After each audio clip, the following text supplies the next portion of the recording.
Your life doesn't get better by chance, it gets better by choice. But if you sit and think too long, that choice turns into regret.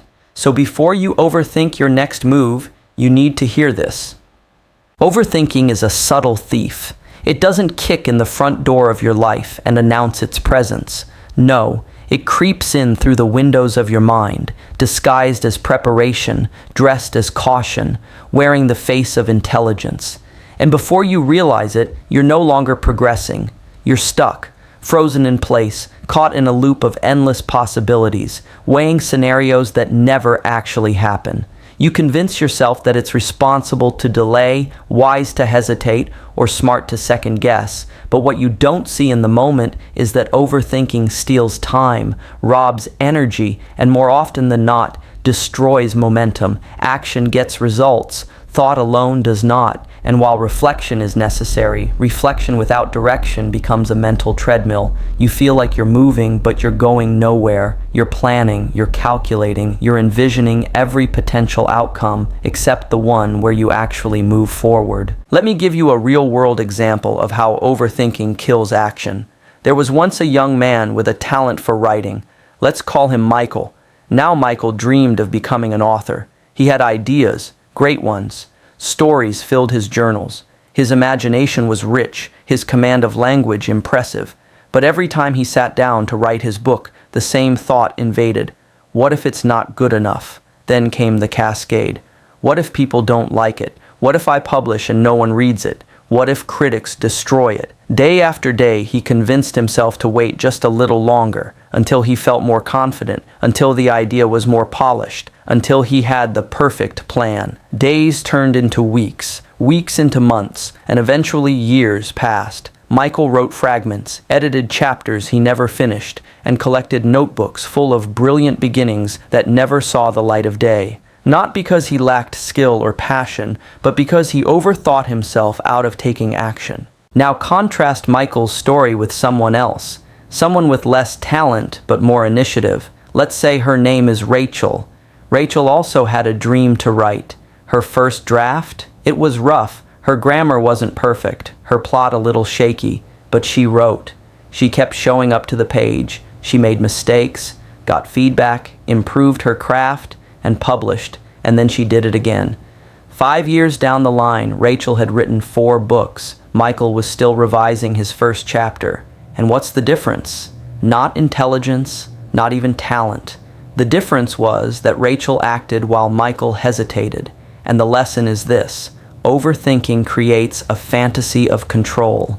It tricks you into believing that if you just think long enough, you can eliminate all risk, all failure, all discomfort. But the truth is, no amount of thinking can replace the value of doing. What most people don't realize is that action is the antidote to doubt. When you act, you create feedback. You gain clarity. You discover what works and what doesn't. And even when you fail, you're still further ahead than when you started.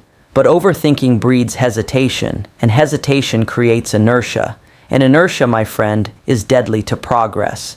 Because once you're stuck, you start to rationalize the stuckness. You say things like, I'm just waiting for the right time, or I'm not ready yet, or I need to learn a little more. But what you're really doing is stalling. You're postponing life. And let me tell you something I learned from experience. The right time rarely shows up before you do. I've seen it happen in business, in relationships, in fitness, in personal growth. People who want to start a company but spend years researching and 0 days selling. People who want to get healthy but read articles instead of going for a walk. People who want to heal emotionally but overanalyze their past instead of building a new future. Thought has its place, but when thought replaces action, you become your own obstacle. The very mind that should serve you becomes your captor. And the worst part? Overthinking often feels productive. You're brainstorming, you're mapping, you're organizing, you're tweaking. Meanwhile, life is passing you by, and nothing of real value happens. The opportunity comes and goes. The window opens and closes, and you remain exactly where you were, only with more notes and more stress. So, what's the alternative? Courageous, imperfect action. It means being willing to act with incomplete information. It means trusting that you can learn as you go. It means knowing that your first step doesn't have to be flawless. It just has to be forward. Because movement, even slow movement, creates momentum. And momentum builds confidence. Confidence doesn't come from waiting for the fear to disappear. It comes from acting in spite of it. We are often taught to believe that if we sit long enough with a problem, if we analyze it from every angle, eventually the perfect solution will appear, that the more we think, the more we understand. But here's the truth. Clarity doesn't come from overthinking. It comes from moving. It comes from stepping into the unknown, from putting your ideas into practice, from engaging with reality rather than just imagining it. Thought has value. It provides vision, intention, and foresight. But thought alone is never enough. No matter how well you plan, no matter how deeply you analyze, the world doesn't bend to your mental blueprint. Life is not a chessboard, it's a flowing river. And you don't learn to swim by standing on the bank, reading water safety manuals. You learn by getting wet. You learn by jumping in. And that's how clarity works. It reveals itself after you move, not before. Let's take an example. Imagine someone named Elena. She's been dreaming of switching careers. She works in finance, but has always had a passion for design. For years, she's told herself she might take the leap, maybe start freelancing, maybe go back to school, maybe launch a brand. But she never moves. She stays up late researching online courses. She watches tutorials, reads books, listens to podcasts, always preparing, always planning. She wants certainty. She wants to know exactly how it will go before she starts. She thinks she can figure it all out in advance. And so the months pass, then the years. She's smarter, more informed, but no closer to her goal. Why? Because her understanding is theoretical. It's floating in her mind. She hasn't tested anything. She hasn't stepped into the arena. Meanwhile, a colleague of hers, less talented, less experienced, starts designing logos on the side, then flyers, then websites. Not perfectly, but she does it. And each project she completes teaches her something new. She's not just thinking anymore. She's learning through action. That's where her clarity comes from. One client gives feedback, another pays late. One loves the design, one doesn't. Now she understands timelines, communication, creative blocks, pricing. She moves, and movement teaches her what thinking never could. You see, when you move, reality responds, and that response sharpens your vision. It tells you whether your plan works, whether your assumptions hold, whether your passion is truly aligned with your purpose. Clarity isn't something you wait for, it's something you earn by showing up. And oftentimes, the first move isn't right, but that's okay, because when you're moving, even a wrong step is valuable. It gives you feedback, it guides the next step. Thought alone keeps you in the realm of possibility, but action brings you into the realm of proof. It turns abstract ideas into real results. It reveals whether what you imagined is actually what you want. Many people fantasize about a certain life path only to realize once they begin that it doesn't feel how they thought it would. That's a gift. That's clarity. But you can't access that insight by thinking harder. You have to take a risk. You have to put skin in the game. There's also something deeply human about how motion changes perception. A person can sit and worry themselves into exhaustion over a single decision, but the moment they take one small action, even something as simple as making a phone call, writing the first paragraph, asking the first question, their entire emotional state shifts. They go from confusion to engagement, from fear to direction, because action generates energy. It pushes against the fog of uncertainty and lets the light in. There's a reason the best ideas often show up after you've begun, not before. That's not just coincidence. That's the nature of creative work. The doing unlocks the knowing. The path reveals itself as you walk it, not while you're staring at the map. And sometimes the movement doesn't even have to be perfect, just deliberate. Just enough to shift you from passive observer to active participant. You can course correct later, but you cannot correct a course you never start.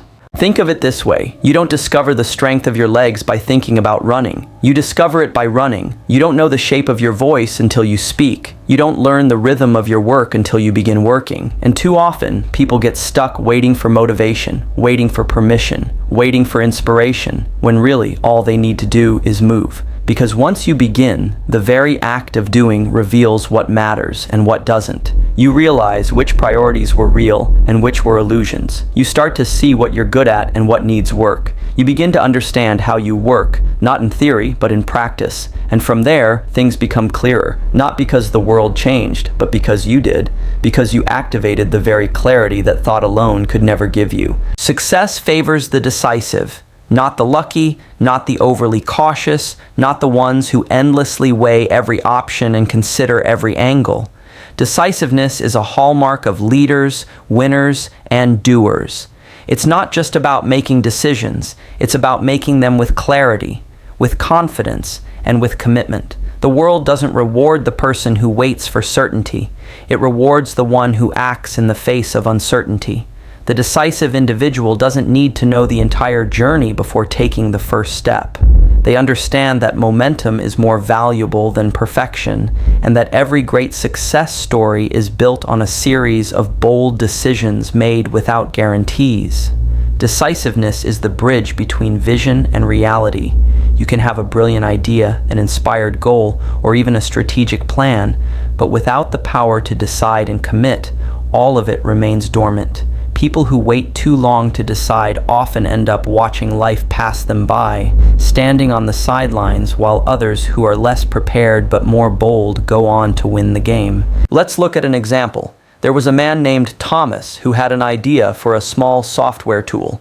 He'd been thinking about it for over a year, talking to friends, reading about the market, analyzing competitors. He spent countless nights tweaking his prototype, trying to make it perfect before launching. He was driven by fear that if he moved too soon, he'd fail, that someone would criticize the early version, that his name would be attached to something unfinished. So he kept thinking, kept waiting, kept revising. Meanwhile, someone else across the country had a similar idea, but instead of obsessing over every detail, this person, let's call her Maya, made a quick, clear decision.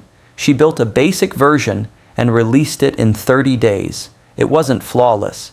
It had bugs, but she got feedback, real users, real data, and from there, she improved. 6 months later, Maya's product had thousands of active users, while Thomas was still debating fonts and features. The difference wasn't intelligence. It wasn't resources. It was decisiveness. Maya moved when others hesitated, and in business, in life, in leadership, that makes all the difference. The decisive don't just move faster, they also learn faster. Every decision is a commitment to experience. When you act, you get results. Some are good, some are not, but all of them teach you something. The indecisive person stays stuck in hypothetical worlds, trying to calculate outcomes that only the real world can reveal. They fear choosing wrong, not realizing that indecision itself is a choice that often leads to regret. Because while you're standing still, weighing your options, the world keeps moving. Opportunities don't pause for your internal debate. Doors that could have opened begin to close. People who could have partnered move on. And what you lose isn't just time, it's position. The ability to be early, the chance to lead. That doesn't mean you rush blindly. It means you weigh your options quickly and act firmly.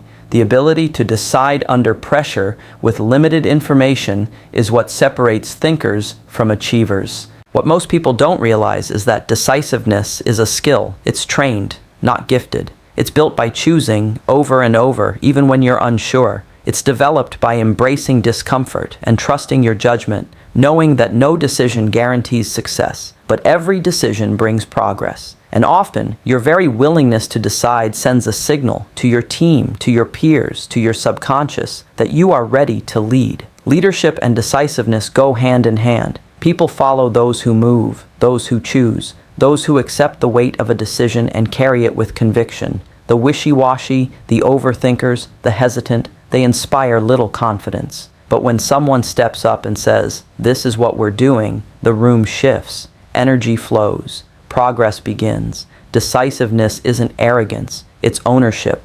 It's saying, I've looked at the facts, I trust my process, and now we go. And yes, you'll make mistakes.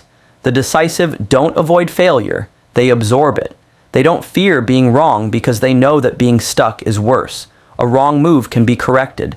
A delayed move often cannot. Think of an athlete who hesitates on the field. A moment of indecision can lose the game. In the same way, life demands that we move, that we commit, that we stop waiting for perfect timing, perfect information, or perfect conditions, because those things rarely arrive, and when they do, they're usually obvious to everyone, and by then, it's too late to be first. The decisive create their own timing. They act while others plan. They step forward when others freeze. And with each bold move, they separate themselves from the crowd that's still trying to make up its mind. Doubt is not just a feeling. It's a silent assassin of ambition. It creeps in slowly, often dressed as caution, disguised as wisdom, or masquerading as logic. But what it really does is paralyze. It stalls your progress, clouds your vision, and chips away at your confidence until you no longer recognize yourself as the person who once believed they could. And the dangerous thing about doubt is that it doesn't need facts to survive. It feeds on your fear, your insecurities, your past experiences, and worst of all, your imagination. It causes you to replay every failure, magnify every weakness, and overlook every strength. And when doubt becomes a habit, it builds a fortress around your potential, locking you in and leaving your dreams on the outside. You begin to question everything you once believed about yourself,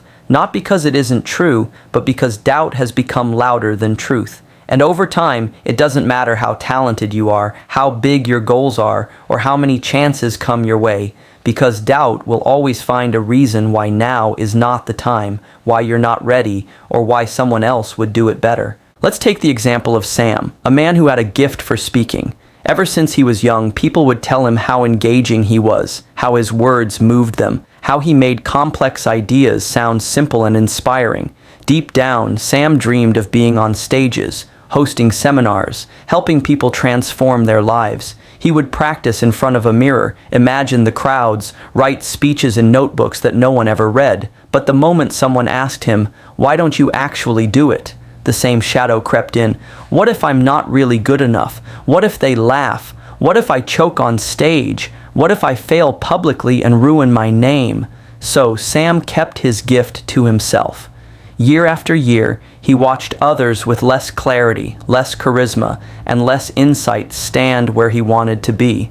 But because they believed, because they acted, they got the opportunity. They grew, they improved, and Sam stayed where he was, silent, stuck, and full of what-ifs. Not because he didn't have the potential, not because the opportunity never came, but because doubt stole his voice before he ever got a chance to use it. The hard truth is this: doubt has stopped more people than failure ever could. Failure at least happens after effort. It's part of growth. It teaches, it strengthens. When you fail, you get feedback. You get to rebuild stronger. But doubt is different. It stops the effort before it ever begins. It convinces you that trying isn't worth it, that the pain of possible failure is too great, and that playing it safe is somehow more noble. But it's not. It's avoidance. It's self-protection disguised as prudence. And the tragedy is that so many people spend their entire lives avoiding a pain that might never happen, while slowly embracing the guaranteed pain of regret.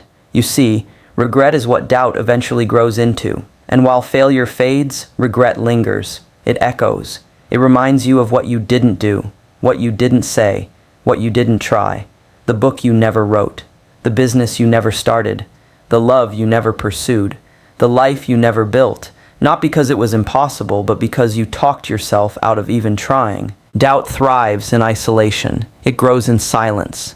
The more you keep your ideas to yourself, the more your inner critic gets the floor. It will remind you of your past embarrassments, amplify your flaws, and convince you that everyone else is more qualified than you. It will whisper that you're too late, too old, too inexperienced, too messy. But the real damage happens when you start agreeing, when you start repeating those lies back to yourself and calling them facts. The moment you give doubt your voice, it gains power. And with every decision you delay, every dream you shelve, every talent you hide, You're strengthening the very voice that wants to keep you small.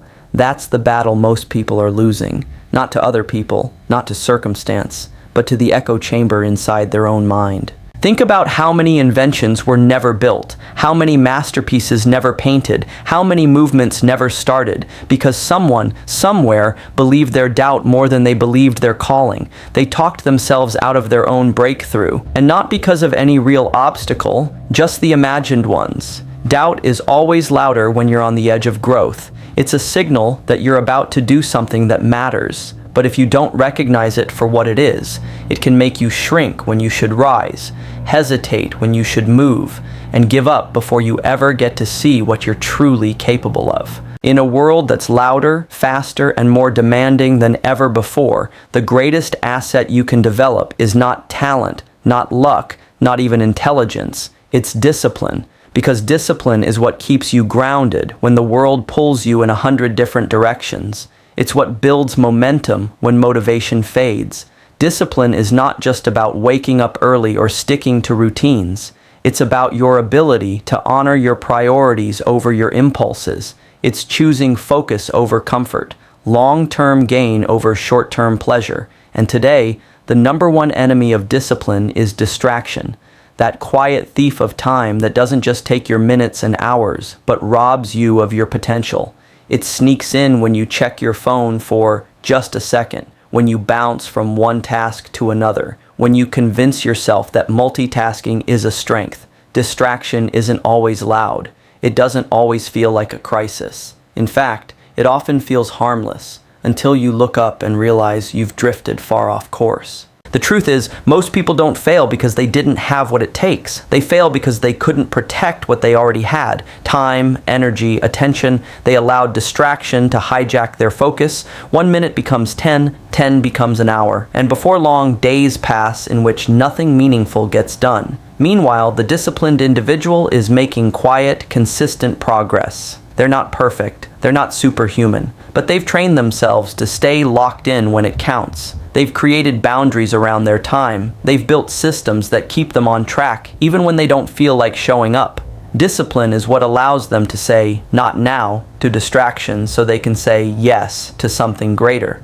It's not glamorous. It's often lonely, but it works, because the compound interest of discipline is unstoppable. Consider the example of Julia, a writer who dreamed of publishing her first novel. Like most people, she started off excited. She had a story idea, a writing playlist, even a few chapters outlined. But every time she sat down to write, she found herself pulled away by social media, by emails, by errands, by endless distractions that seemed small in the moment, but deadly over time. Weeks passed, then months. Her story stayed the same, unfinished. Then one day, she made a shift. She decided that for 1 hour a day, no matter what, she would write. No phone, no Wi-Fi, just her and the page. That hour became sacred. At first, it was hard. Her mind wandered. The distractions fought back, but she stuck with it. Slowly, that 1 hour became the most productive part of her day. Words added up, chapters formed. The book took shape, not because of inspiration, but because of discipline. And when the book was finally done, it wasn't because she had more talent than others. It was because she had mastered her attention in a world that profits from stealing it. You have to understand, distraction is not just external, it's internal. It's not just the phone or the noise. It's the stories you tell yourself. I'll do it later. I work better under pressure. I need to wait until I feel ready. These are distractions disguised as logic. They feel reasonable, but they're just delay tactics. Discipline cuts through that noise. It doesn't ask how you feel. It doesn't wait for the perfect moment. It just acts. It shows up, does the work, and leaves emotion at the door. And in doing so, it builds trust within yourself. Because every time you choose discipline, you're proving to yourself that your goals matter more than your excuses. That your future is worth protecting, that you don't need perfect conditions, you just need commitment. And here's the irony, the more disciplined you become, the more freedom you actually gain. You begin to control your time instead of being controlled by it. You create space for creativity, growth, and rest, because you've handled your business first. You stop living reactively, chasing every notification, and start living intentionally. That's the power of discipline. It creates structure, and within that structure, you can build anything: a business, a body, a book, a legacy. But without discipline, even the greatest vision will wither, because distraction is always waiting. It doesn't care how smart you are or how big your goals are. It just wants your attention, and once it has it, it will drain you, delay you, and eventually defeat you. Only discipline can fight back. Only discipline has the power to cut through the noise and anchor you to what truly matters. We live in a time that worships certainty. People want guarantees before they take the first step. Guarantees that the business will succeed, the relationship will last, the project will be praised, or the decision won't lead to regret. But the truth is, certainty is a luxury that doesn't exist at the beginning of any worthwhile journey. Your future, your growth, your success, they do not demand certainty. They demand courage. The courage to move when the path isn't clear. The courage to try when failure is still a possibility. The courage to bet on yourself before the world sees the value in what you're doing. Waiting for certainty is just another form of procrastination. It feels responsible, even intelligent, but in reality, it's a mask for fear. The most meaningful chapters of your life will begin not when you have all the answers, but when you're finally willing to act in spite of the unknown. Because courage is not the absence of doubt, it's movement in the presence of it. The future doesn't unfold neatly like a script. It's more like a foggy trail through the woods. You don't get to see the whole path at once. You see one step, maybe two, and only after you move do the next steps begin to reveal themselves.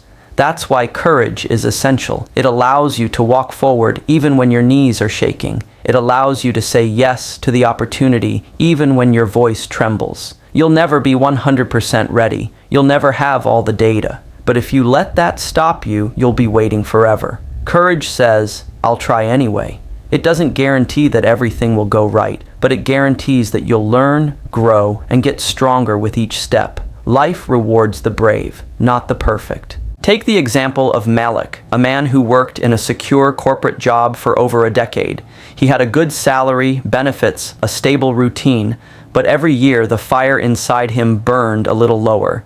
He had always wanted to start a company in the wellness space, something that combined his love for fitness and mental health. He read about entrepreneurship, he followed successful founders, he even wrote a business plan, but each time he thought about taking the leap, he felt frozen. What if I fail? What if I lose everything? What if I'm not cut out for this? So he stayed in his comfort zone. Years passed. The idea stayed alive, but untouched. Until one day, Malik realized that waiting for certainty was slowly draining his spirit. He would rather try and fail than die with regret. So he saved aggressively for 6 months, gave his notice, and started the business.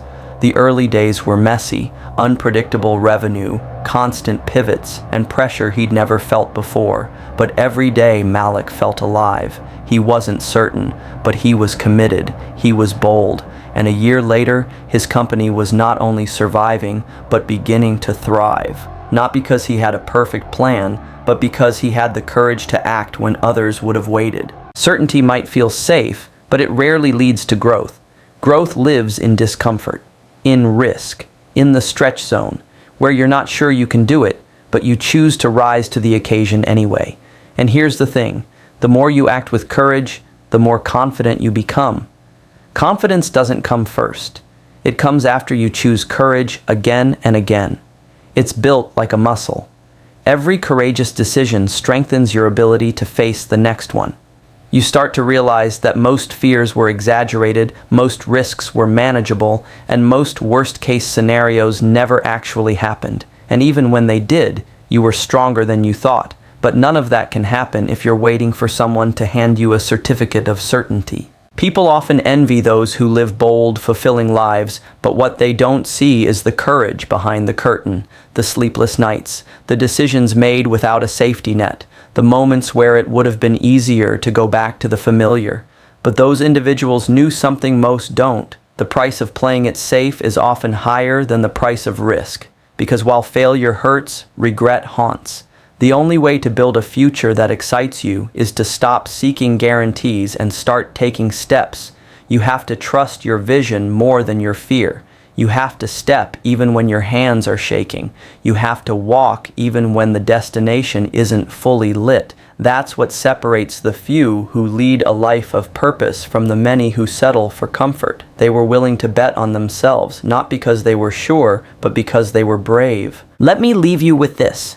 The life you dream of, the impact you want to make, the success you hope to achieve, the fulfillment you long to feel, none of it is waiting behind perfect timing or flawless preparation or absolute certainty. It's waiting behind a door that only courage, discipline, and decisive action can open.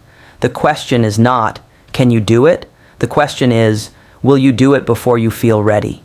Because the clock is ticking, and distraction is knocking, and doubt is whispering. But now you know better.